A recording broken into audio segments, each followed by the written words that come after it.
Good afternoon, ladies and gentlemen, and welcome to another episode of the Daily Friend Show. We're back with you for another week of exciting news. And of course, I'm your host, Nicholas Lorimer, joined today by Mr. Gabriel Crouse. Gabriel, how are you doing today? Holla, what an interesting day. This is, it keeps happening. Springtime, blossoming of crazy stories. We are very much going to be having some excellent news to start off the podcast with today, which is a very welcome change. And of course, we also have Mr. Marius Roodt. Marius, how are you, sir? How's it, Nick? How's it, Gabriel? Like it, man. Very good. Right. So without any further ado, let us go forward onto the important topic of today, which is that, Gabriel, unless I'm wrong, South African democracy lives to fight another day because the IEC has decided that the election cannot be postponed and instead it will go ahead on the 27th of October, or at least very close to that date. Gabriel, you've got the details. Let us know what happened here. Is this as big of a victory as I'm making it out to be? Yeah. So I think as we've explained to listeners and readers on the Daily Friend, this court case ended up being about more than just the election, but actually about the relationship of the Constitution as a written text to South Africa overall.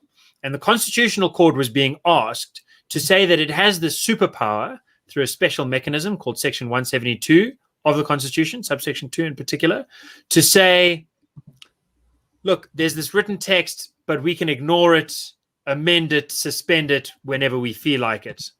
As long as we think it's wise, right? As long as we think it's just, then the paper doesn't really matter. The paper's like a bit of furniture. It's like a chair that we can sit on or lean on. But if we need to get up and walk away from it, we can cover the room. Right. To quote that line from the first Pirates of the Caribbean, small sort of guidelines.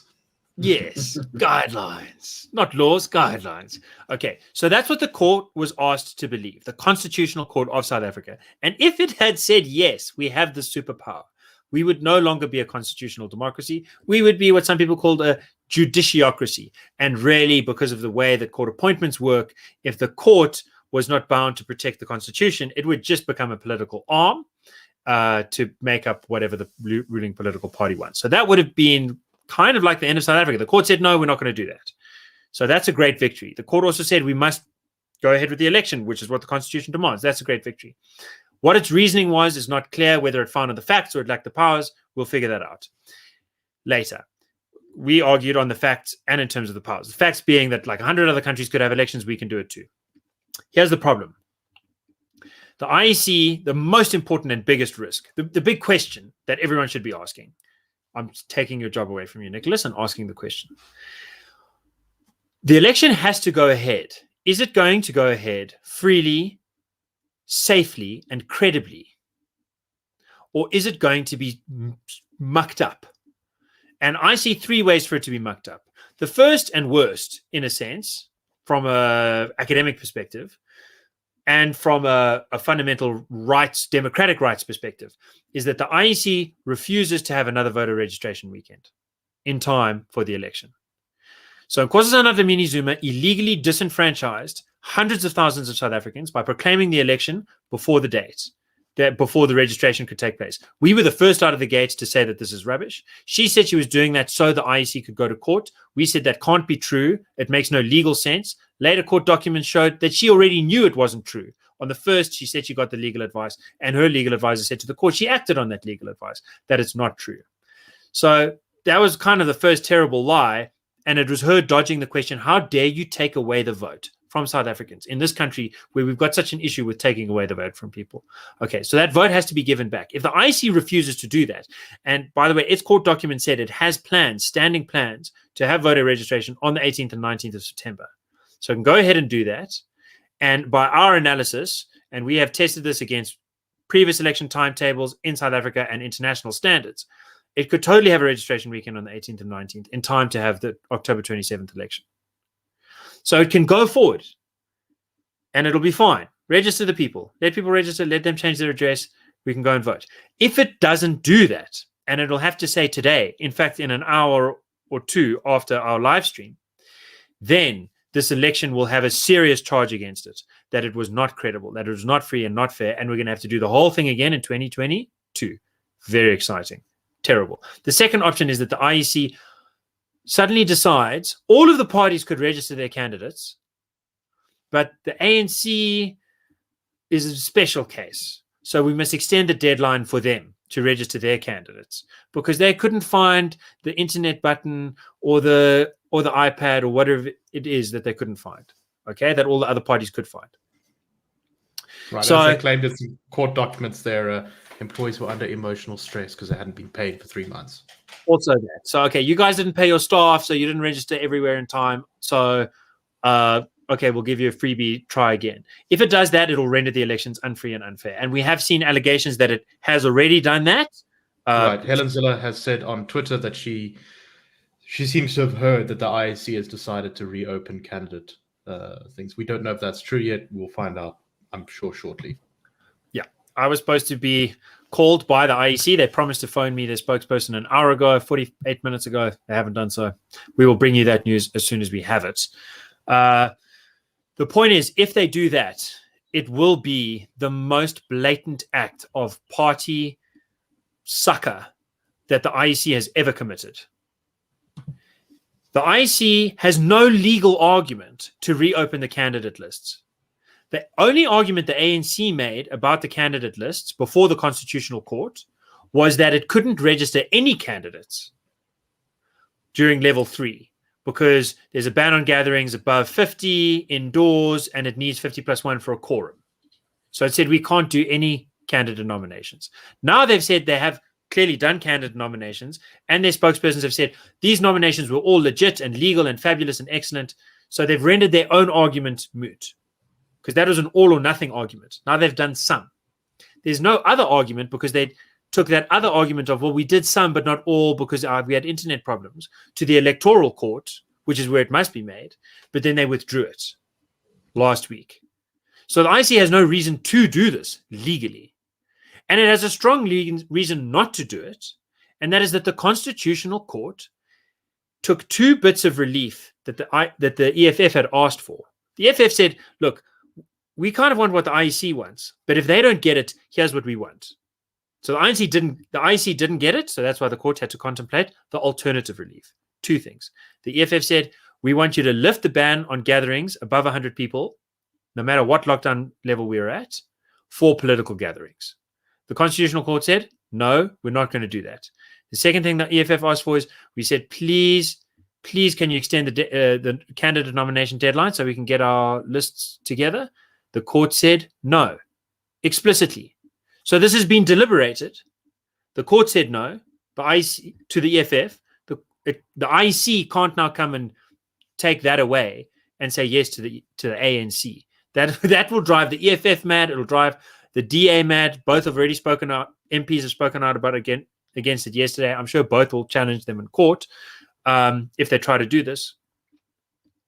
But be that as it may, the Constitutional Court has already ruled. Thirdly, the IEC said to the Constitutional Court, our whole issue is we don't have enough time beyond the COVID. Now, the COVID argument's gone away. Now it's like we don't have enough time. Now they want to make more work for themselves. The court says you must re-register if you can, the voters, and do as nothing else. Do no more than is necessary, extra.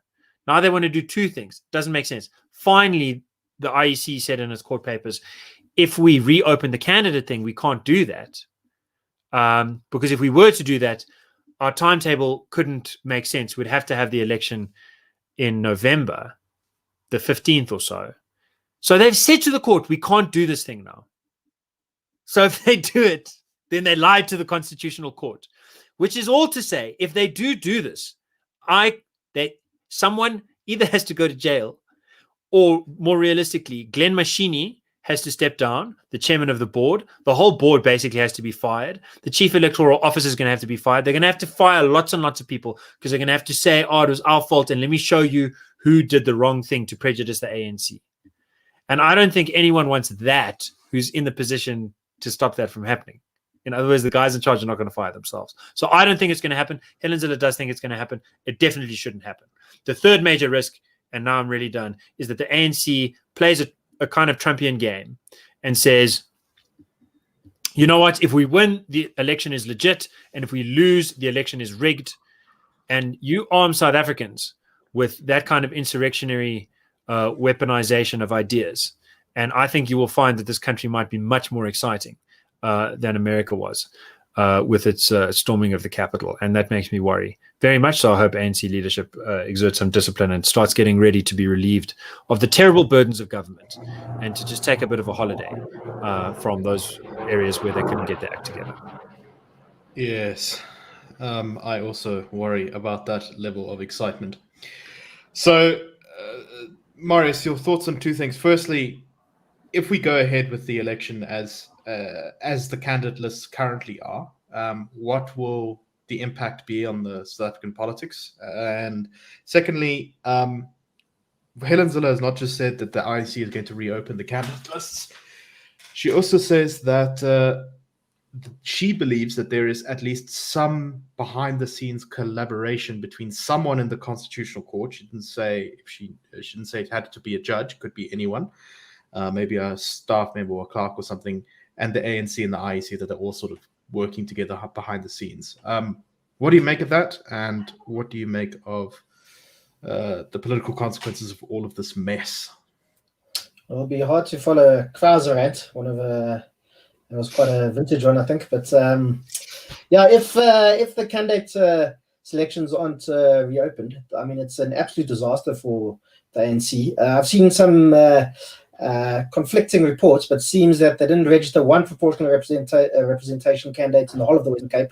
There's lots of other places where they've done, where it's basically ANC strongholds in terms of municipalities where they have failed to register a large number of candidates where, as it stands, if they can't re-register, they will lose those elections, even if in the wards where the candidates, where they do have candidates, if every single person in their ward votes for the ANC, they still won't be able to win municipality because they'll have failed to register in enough wards and what have you. So, I mean, this is quite big if this goes on. I think we're seeing, we're living through the collapse of the ANC in real time. And just like going bankrupt, the collapse of the ANC first happened slowly, now it's happening very quickly.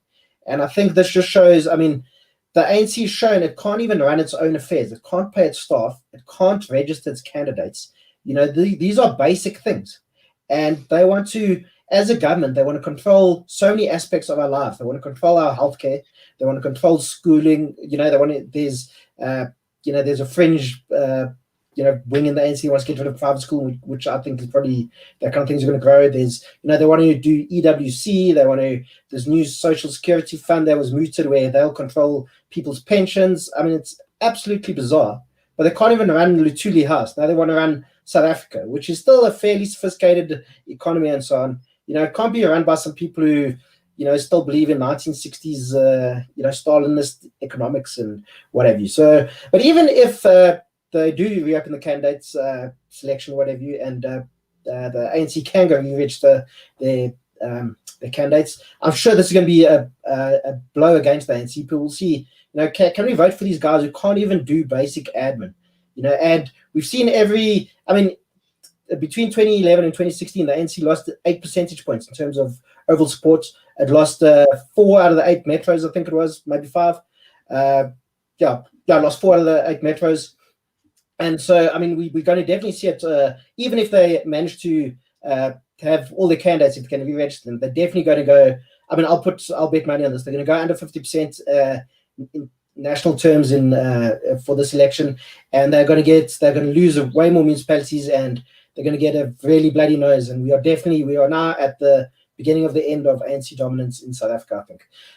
So when it comes to Helen Zille, that's a bit harder. I mean, that's kind of thing we're going to have to guess, I suppose. But I wouldn't be surprised if there is some collusion at some level between people who are senior in the Constitutional Court and the ANC. We know for a while now that the ANC, I think, does have a outsized influence in the selection of our judges and so on. And we've seen people who would make excellent judges are not being appointed for a number of reasons, whether it's because of their race, because ideologically they aren't on side. I think David Untalter, I think he's a good example of that. He's recognized as one of the best legal minds in South Africa, and he keeps failing to get appointed as a judge. So yeah, I think there's probably where there's smoke, there's fire. So I don't think, without having any more evidence, hard to say whether Helen Zille's right or wrong. But I wouldn't be surprised if she's right. Gabriel, any final thoughts? Yeah, I think Marius did a good job of sort of helping people to understand that municipal elections are about potholes and about traffic lights and stop streets and electricity reticulation but not generation, water reticulation but not sort of gathering and preservation. In other words, it's very grassroots. It's very meat and potatoes, and so sometimes that can make people sound a little bit like they don't care.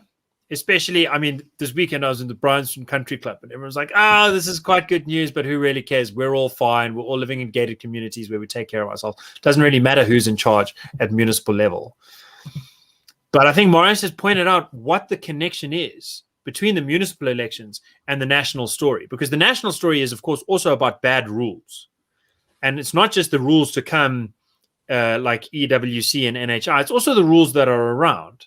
The race nationalist statist kind of encroachment on competition, meritocracy, and so on. That's really crushing individuals and families. And the connection is, in the simplest terms, that where ideology fails is exactly at the point that rubber hits road. That's where it's the most obvious that there's a failure. And so in previous election cycles, we've seen this pattern that opposition to ANC ideology has been led at the grassroots level and then filtered through to national level. So I think that if this election is credible, if it goes forward as it must, and the ANC takes the knock that seems so likely, that this sets up a very interesting 2024, and then we get the chance to change the rules of the game, and then we can be driving on nice roads and living under proper rules. And I think that's the dream that certainly that's a plan that I work towards. Yeah, that's freedom. That would indeed very be good. It's always good to have a democratic transition. Peaceful, incredible transition of power. Hey, let's see how it goes. It's good stuff. Nick, can I ask you a question? Weren't you there in the Western Cape when the ANC got taken, was removed? No. Didn't you tell us a story about that? No, I've never been in the Western Cape in particular. Do you mean in the Joburg City Council? Because I was there. I remember, yeah. There was a lot of chanting and a lot of squabbling about rules and a lot of complaining about how things were done, and then eventually a sort of regretful sigh and a submission to the inevitable, at least for a short amount of time. That was sort of what it went like. Good. That's probably the best case scenario. Anyway, let us move on to another story which broke over the weekend, which has got everyone sort of talking, and actually I think in the media has kind of drowned out the Constitutional Court stuff, even though it's less important in a lot of ways. And that is that former President Jacob Zuma, to I think the surprise of none of us, has been granted medical parole. The Department of Correctional Services said in a statement on Sunday that this is the case. Medical parole placement for Mr. Zuma means that he will be able to complete the remainder of his sentence in the system of community corrections, whereby he must comply with a specific set of conditions and will be subject to supervision until his sentence expires. So he's already spent several weeks in the medical wing of the Correctional Services Department, and now he has been moved to an external hospital for further treatment. Of course, one of the complicating factors here is that he also said that he couldn't appear at court for his corruption trial because he was too ill. There was reports that he was needing to undergo emergency surgery.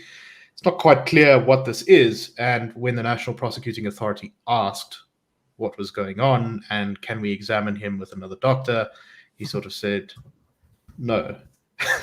So, Marius, what do you make of this? Am I being fair when I'm this incredibly cynical about this medical parole? I mean, Zuma is kind of an old guy. Maybe he is sick. Yeah, look, maybe he is sick. I know. I think Ramon Cabernac of Morning Shot, he tweeted that there's word on the street that Jacob Zuma is suffering from cancer. But I haven't seen anything to indicate that, and he still looks. I mean, I'm not a doctor, and I haven't seen the guy in person, but he still looks in fine fettle to me. But this is obviously, I mean, no, there's not one person, not one of the 60 million people in this country are surprised by the decision, I don't think. And it shows you, I mean, there needs to be an independent. Sorry, my door just opened. But there needs to be an independent way of determining medical parole and what have you. And it's, I think there's also some political considerations there. He's been let out, in the elections have just been, when the election is going to go ahead. And the ANC, I think, has been worried about its political support in KwaZulu-Natal. In 2014, the ANC got nearly 2/3 of votes in KwaZulu-Natal. In 2019, it dropped by 10 percentage points to 54%. And KwaZulu-Natal was actually its third worst province after the Western Cape and Gauteng. So it's quite telling. And I think this is part of, we saw what happened in July with the, I mean, a lot of it was linked to support for Zuma, but it wasn't just that, but that was the catalyst. And I think this is part of it. I think the ANC is thinking, we're going to get hammered in this election. We need to do everything that we can to not get hammered. And I think releasing Zuma is part of that, I think. Yeah, I think that's pretty reasonable. And of course, I think one of the reasons we're so suspicious of medical parole is because, of course, Jacob Zuma's financial advisor, Shabir Sheikh, was found to have a terminal illness and was let out of prison and then was caught a substantial amount of time later playing golf. And as far as anyone can tell, although he's kind of completely disappeared from the limelight, he's still alive and kicking, as far as I know. Gabriel, your thoughts on this? Is this, as big of a crisis as if he had never gone to jail in the first place? Yeah, I don't know. There's something about the story that disturbs me. Something about it feels like a soap opera, in the sense that Zuma seems in such a deep way to have been defanged that I kind of don't care about him nearly as much as those members of the ANC that are inside the National Executive Council, inside cabinet, inside parliament, making rules, making regulations, administrative action. And so I think that there's something about his story where everyone's already picked a side. It's like a soap opera. Everyone comes back from political death. There's infinite resurrections and intrigues and excitements, but nothing really changes. This does, in some senses, to be another chapter of that. And I think that's what you both spoke to, in the sense of it not being a surprise. I do think that the interesting detail of Arthur Fraser still being in charge of the Department of Correctional Services, despite commissions, that one thing it leads back to is Ramaphosa, in the sense that everyone knows the Zono Commission into state capture, but there was also the commission into shenanigans at SARS, a separate commission into shenanigans at the SSA and NPA, and recommendations were made. And Ramaphosa followed the recommendation, for example, to remove Tom Moyani, but he has allowed time deadlines to be extended for some of those commissions, and also failed to really give substance to some of those recommendations. I think that if the process had been properly followed, Fraser could not possibly reasonably still be sitting in the position that he's in. And that matters because it seems like, the buck ultimately stops with him in terms of this decision. It also matters because yesterday the spokesperson for the Department of Correctional Services was on Newsroom Africa at the same time I was sitting on a panel there. And he was asked, does this mean that Jacob Zuma, if he gets prosecuted and looks like he's going to be taken to trial by the NPA, maybe even this week, if he's eventually found guilty in that regard, would he be still sitting with his get out of jail free card, even if his condition improves? And the answer was basically yes. Like, first there'll have to be a test to see if he's fit to stand trial. So if he really is dying and has kind of lost his marbles, then it'll be no, and it'll be a sad kind of ignominious thing. And I think a lot of South Africans will feel a bit embittered that they were right every time and not trusting him, and wrong this time. But if he does live for the next 10 years and not in jail because he got his get out of jail free card, that's going to be super irritating. And one last point: why is there so little trust in Jacob Zuma in this case? Because in this case, his own spokesperson, lawyers, and representatives said that there can be no second medical opinion. that the first medical opinion of the medical doctors is the be-all and end-all. Then, and that's because the NPA wanted to get its own medical opinion or to get an independent medical opinion. Then the Department of Correctional Services comes with its doctors. And so we get a second medical opinion. And then they say, no, second medical opinions are great. Thank you. This one also says he's sick and he must go. But neither of them are independent. It's Arthur Fraser's medical opinion coming after the army's medical opinion, as compromised as that is. So it's, if there'd been an independent one and then we were sitting in the situation where he was still being given medical parole, I think that would be a very different situation. And then we'd be talking about how unfair it is that so many people who really do deserve it because they've got terminal brain cancer and die within a month are not given the chance, even though the law allows it, to step out and die in hospice. Anyway, I think the political implication that Marius brought up of KZN being a battleground state, maybe metaphorically and quite literally, in this municipal election, and the ANC therefore feeling impelled or applying pressure to get all their assets in play that they can. I think that right now a lot of journalists should be kicking themselves for not having followed IFP politics more closely, NFP politics more closely. I myself have visited KZN rural areas, spoken to councillors, Ndunas and so on, but still not nearly enough, because this is a fascinating question. What happens, and if the IFP gets a lot of actual administrative power, does it have the bench to step onto the field and run the show well? I certainly hope so. Looks like that's going to happen. But when we're talking about the ANC getting punished by opposition parties, I think there's several opposition parties that are going to be looking forward to this election as an unprecedented opportunity, and I think that peaceful transition could be great. I know it's the same talking point, but it's just so rare in this country that we get to be as confident as we are that an election is going to bring change. So I think it's important to dwell on. Further to that, Marius, am I correct in saying that there's also an enormous number of municipalities in KZN where the ANC did not manage to register all the candidates it was looking to register? And so that in of itself is opening the door to take over by the IFP, I guess, in most cases. No, definitely. And outside of the Western Cape, the KZN's been the ANC's, historically speaking, weakest province in terms of municipalities. If you look at a map, you can just see the northern KwaZulu-Natal is pretty red in terms of red being the IFP's color. When Southern Natal, I was having a look. I think in Ulundi, the ANC gets about 10% of the vote, so it's quite telling. But then it's quite interesting if you go down to Southern KwaZulu-Natal, the ANC gets 60-70% of the vote in some of those municipalities. But the KwaZulu-Natal is a fascinating province. It's apart from the Western Cape, it's the only other province in South Africa that has been run by a party that wasn't the ANC at some point, with the IFP governing it, I think, alone between 1994 and 1999, and then in coalition with the ANC until 2004. So, it's also already, historically speaking, quite unique.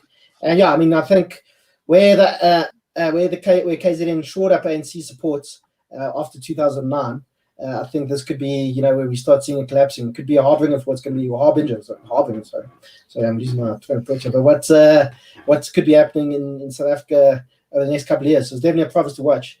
And I just think these are going to be the most chaotic and definitely the most chaotic elections since 1994. And maybe, in the United States, they talk about realigning elections that come along every now and again. And this maybe in South Africa, this could be a realigning election, or maybe, the case could be made to be the first realigning election in post-apartheid South Africa. Right. No, that's definitely the case. And we shall have to see. I think it's too early to really say precisely what's going to happen. I see someone in the comments is asking, what will ANC voters do if their candidate isn't on the ballot? Well, I don't think we really know yet. Some of them may stay home, some of them may stay home. Some are going to stay home, some are going to spoil, some might vote for. We saw some stats that showed ANC's second most favorite, second party was the EFF generally, but also a lot of ANC supporters actually said the DA was the party they vote for if they couldn't vote for the ANC. So if I remember correctly, it was about a third were down with the EFF, about a quarter said, if I can't vote for the ANC, I'll vote for the DA. Right. So I think both those opposition parties will make some hay. My final note is this. Look, we don't know yet. It is now 2:15 whether the IEC is going to reopen registration and the opportunity to shift your address. If it doesn't, the Constitutional Court has ordered that you can do it until Friday, the 10th of September, by going to any municipality, and the online has been reopened. I've checked that. Spread the good word. If they don't allow voter registration to take place, it will be the clearest sign that they're trying to scotch this election so that the ANC loses terribly, but then they can go through the whole thing again in 2022. By then, I don't know with what money. It can only by that stage be with properly stolen money. So I don't think that's a good scenario for South Africa. The best way to stop that from happening is to maximize the registration and maximize participation in this election. So whatever party it is, register to vote, encourage other people to do so. The mainstream media is not on this. The IEC is not on this. ANC is not on this. So the usual guys that encourage people to register to vote, and I know it can get super irritating, those guys are not on this. If that decision goes the wrong way, if they say they can't re-register, the Concord has only given until the 10th of September. So, that's this Friday. So encourage people to do it and do it yourself. I think that could be a huge difference maker, how many people actually get involved in that process. 100%. Anyway, that's all the time we have for today. So thank you very much for listening, and we'll see you tomorrow on the Daily Friends Show. Cheers, everyone.